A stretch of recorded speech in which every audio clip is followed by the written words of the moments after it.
Respiration. In this module, you will learn how to calculate consumption and autonomy and how to breathe at depth. You will also learn more about hypercapnia and nitrogen narcosis and how to avoid and resolve it.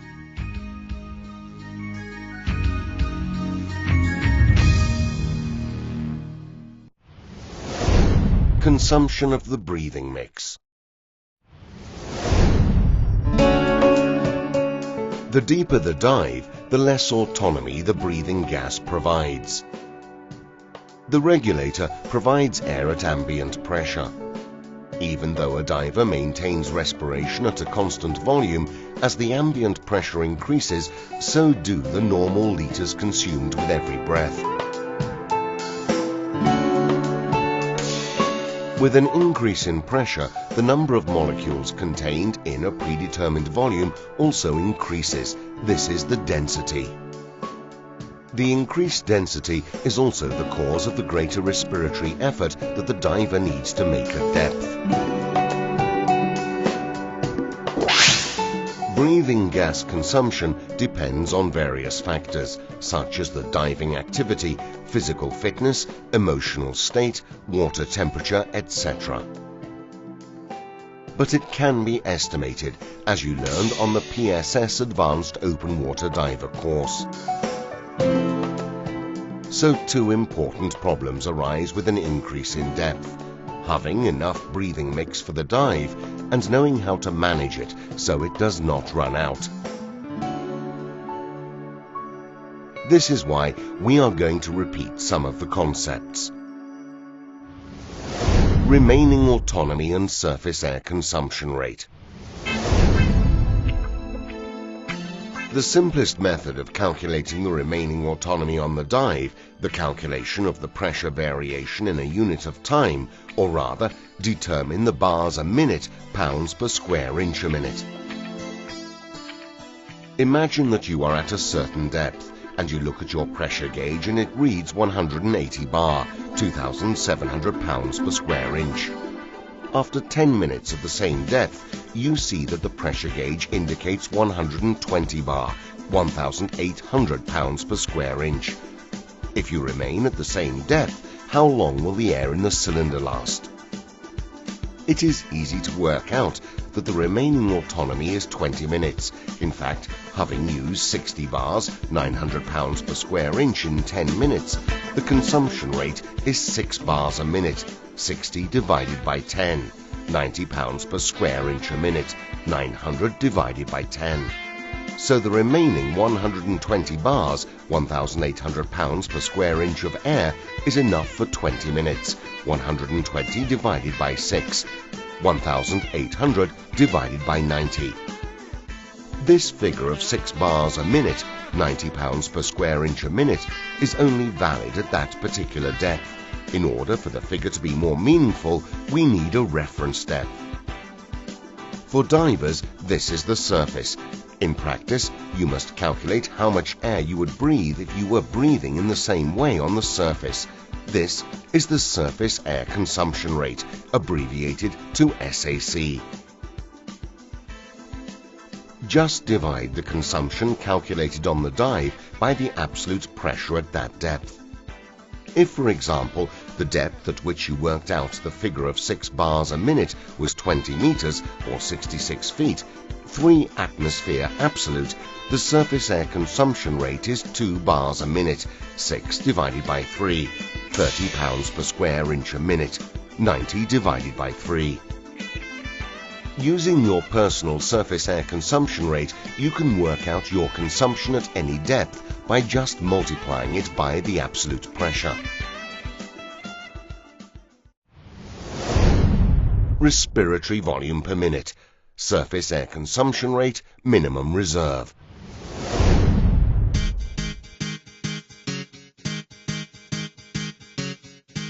The variation in consumption with the depth is due to the fact that with a constant respiratory rhythm, we breathe different densities of gas depending on the depth.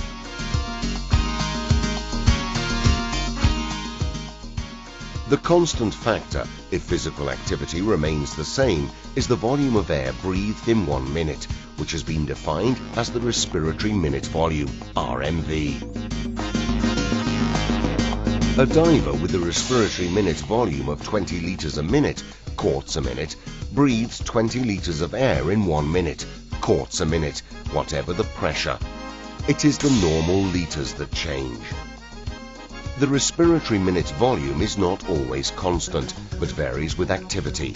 It can fall by half if the diver stops, and more than triple with physical exertion.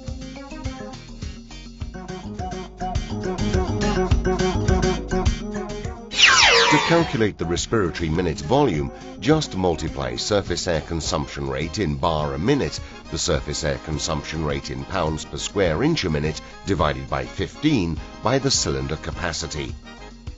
If with a cylinder with a capacity of 15 litres, quarts, you have a surface air consumption rate of 2 bars a minute, 30 divided by 15 pounds per square inch a minute equals 2. The respiratory minute volume is 30, 2 multiplied by 15 litres a minute, quarts a minute.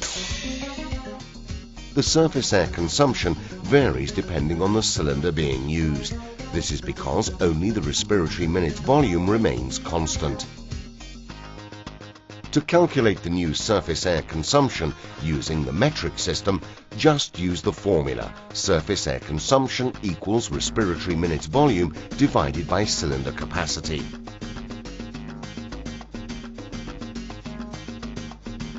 With a respiratory minute volume of 30 litres a minute, using a cylinder with a capacity of 15 litres, we have a surface air consumption equal to 2 bars a minute, 30 divided by 15. Instead, with a cylinder of 10 litres, the surface air consumption becomes 3 bars a minute, 30 divided by 10. With the imperial system, you must use the tank factor that enables you to pass from surface air consumption to respiratory minute volume in cubic feet a minute. This is equal to the ratio between the volume of the cylinder and the pressure at which it is measured. For example, in a steel cylinder of 96 cubic feet at 3,300 pounds per square inch, it is 0.02909, 96 divided by 3,300. So the surface air consumption of 90 pounds per square inch a minute can be converted into a consumption of 2.62 cubic feet a minute. This is a constant figure on the surface, linked to the respiratory volume minute. Changing to an aluminium cylinder of 80 cubic feet at 3,000 pounds per square inch, the new tank factor is 0.02667, 80 divided by 3,000. To calculate the new surface air consumption, divide the consumption in cubic feet a minute by this factor. The result for the example is 113. 2.62 divided by 0.02667 pounds per square inch a minute.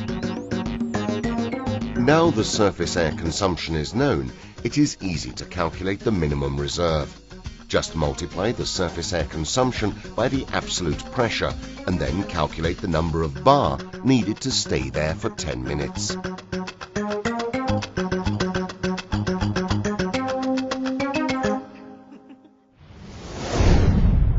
Breathing at depth. On a dive, heavy breathing may demand more breathing gas than the regulator is able to provide, so respiration becomes inefficient. The inability to regain normal respiration underwater may lead to panic and the serious consequences it involves. So, at the first symptoms of breathlessness or heavy breathing, you must stop, rest, and wait until your breathing returns to normal before continuing. To prevent this happening, a fundamental rule for deep diving is to breathe more slowly and more deeply than normal. The fact that you have to breathe more deeply is valid for all diving activities. due to the use of certain items of equipment that increase the dead air spaces. Breathing slowly becomes more important the deeper you go. As the depth increases, the density of the air in the hose and the second stage also increases.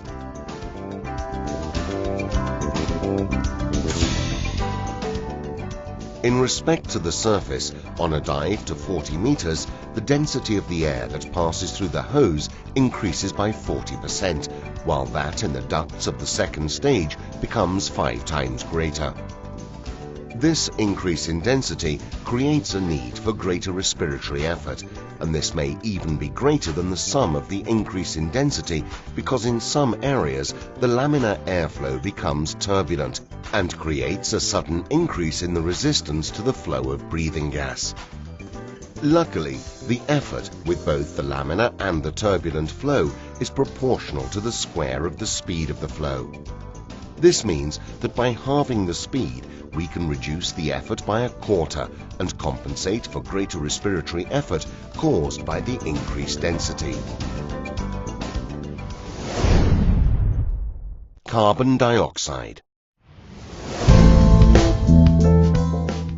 Carbon dioxide is also known as carbonic acid gas, or by the obsolete term carbonic anhydride. Carbon dioxide is a colorless, odorless gas.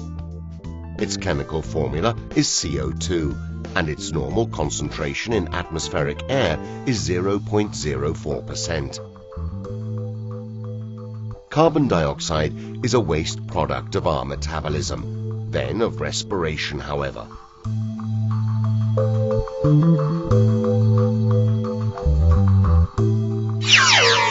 Its concentration in the body is the means by which the brain perceives the need to breathe. An excess of carbon dioxide in our body can, however, cause serious problems.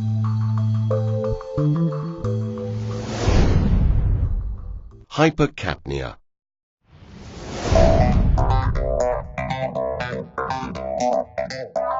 Hypercapnia is a situation in which there is an excess of CO2 in the body. This may be caused by inadequate ventilation, holding your breath, excessive physical exertion, or excessive respiratory effort caused by the poor performance of a regulator. 10 minutes at a partial pressure of carbon dioxide at 0.02 atmosphere produce an increase to the respiratory rate. At 0.03 atmosphere, breathlessness begins, followed by a headache, nausea, tunnel vision, and mental confusion. Between 0.08 and 0.1 atmosphere, there is a feeling of weariness and a loss of consciousness. For this reason, the partial pressure of carbon dioxide should be less than 0.005 atmosphere. Even breathing a gas mix with no carbon dioxide in it, we will find it in our breath anyway, because our organism produces it. Carbon dioxide is an essential element for life, because it is one of the main elements by which breathing is controlled. There are, in fact, types of chemical probes that induce an increase to the breathing rate if the level of carbon dioxide in the blood rises. An excess of carbon dioxide may also be caused by breathing a contaminated air supply, contamination that may even involve the dangerous gas carbon monoxide.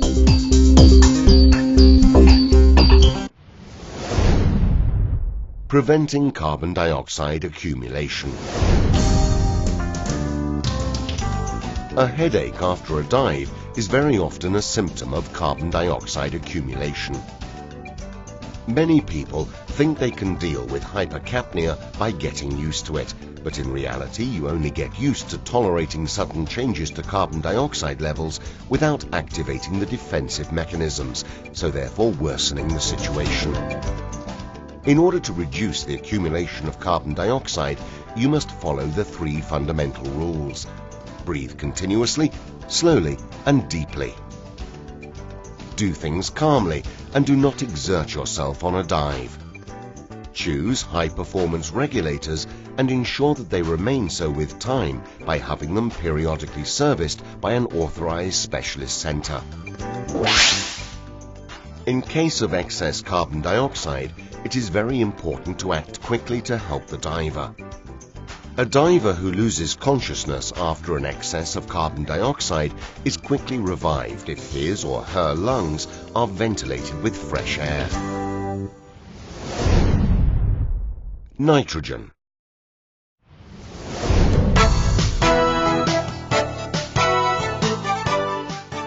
Nitrogen is a chemical element with the symbol N. Its molecule is composed of 2 atoms, N2. It is colorless, odorless and tasteless and makes up about 78% of the Earth's atmosphere.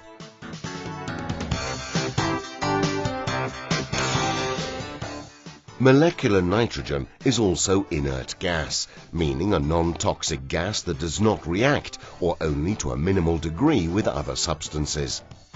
Although inert, nitrogen is indispensable as it dilutes the oxygen in the Earth's atmosphere, making the air breathable.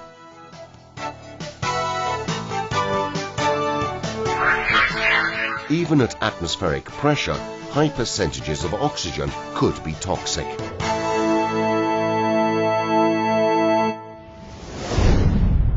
Inert gas narcosis.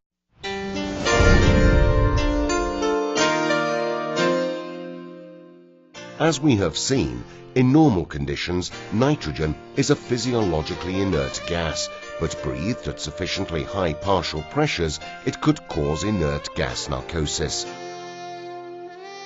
Divers can usually begin feeling its more noticeable effects deeper than 30 meters, 100 feet. In fact, the seriousness of the symptoms increase with depth. Inert gas narcosis generally causes symptoms comparable to drinking alcohol. Difficulty thinking, making judgments, and carrying out tasks that require certain mental or motory skills. It was for this reason that Commander Cousteau called the phenomenon the Martini effect, meaning that every 15 meters, 50 feet, was as if a diver had drunk a martini cocktail on an empty stomach. The onset of inert gas narcosis is fast, but recovery is just as quick. Ascending to a shallower depth with the consequent fall in ambient pressure immediately reduces the effects. Narcosis gives the diver an altered perception of a situation, so they could put themselves in dangerous situations without realizing. For example, it could create problems controlling the depth and make buoyancy adjustments problematic. The diver may do irrational things, such as taking off their mask, letting go of the regulator, or making an uncontrolled ascent. The serious risks related to inert gas narcosis is one of the reasons why the depth of recreational dives is limited to 40 meters, 130 feet.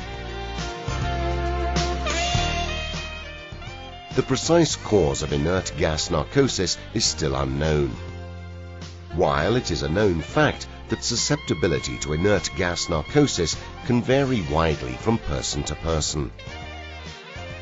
Acclimatization and adaptation are important, and in fact, novice divers tend to be affected more quickly than experienced divers, who are nevertheless affected but have developed skills in dealing with and recognizing the problem. Susceptibility to narcosis also varies in the same individual because it can be conditioned by several factors such as excess carbon dioxide, drinking alcohol, headache, anxiety, cold, and the effect of any medication taken. This means that even if a diver often reaches a certain depth without feeling the effects of narcosis, it does not mean that he or she will never feel them at that depth.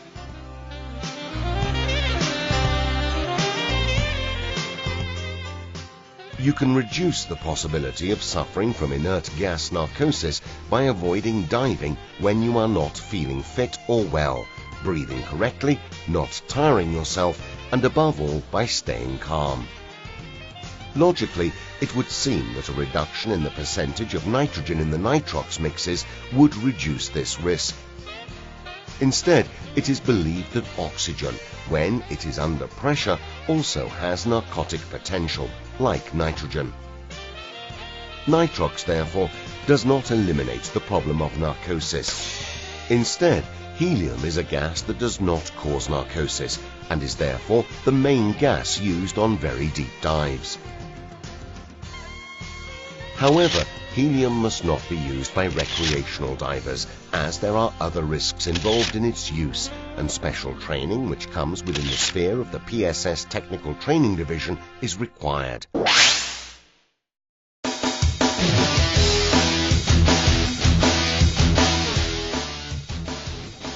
In the next module, you will examine the problems related to gas absorption and its release from the tissues, look at the problems concerning decompression, find out more about no-deco stop diving, and discover some interesting studies carried out by researchers about these phenomena.